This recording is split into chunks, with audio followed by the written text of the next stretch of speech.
पुणे शहर हे आता गुन्हेगारीचं माहेरघर बनलंय। शहर आणि जिल्ह्यातून तडीपार असतानाही एका सराईत आरोपीने कायद्याला उघड आव्हान देत पुन्हा एकदा आपली दादागिरी दाखवली। खराडी परिसरात रामनवमी जयंतीच्या कार्यक्रमात आरोपीने समर्थकांसह हजेरी लावत मोठ्या आवाजात गाणी वाजवून आणि डायलॉगबाजी करत दहशत निर्माण करण्याचा प्रयत्न केल्याचा प्रकार समोर आला। निखिल मधुकर कांबळे वय 23 राहणार लक्ष्मीनगर एरवडा असं या आरोपीचं नाव आहे। पोलिसांनी तडीपार केलेला असतानाही तो उघडपणे शहरात वावरत असल्याने पोलीस यंत्रणेवर प्रश्नचिन्ह उपस्थित होते। मिळालेल्या माहितीनुसार खराडी येथे आयोजित रामनवमीच्या कार्यक्रमात कांबळे आपल्या समर्थकांसह पोहोचला।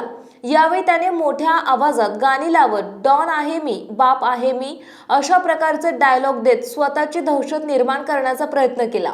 या प्रकारामुळे परिसरात आता भीतीचं वातावरण निर्माण झालंय। स्थानिक नागरिकांमध्येही भीतीचं वातावरण पसरल्याचं सांगितलं जात आहे।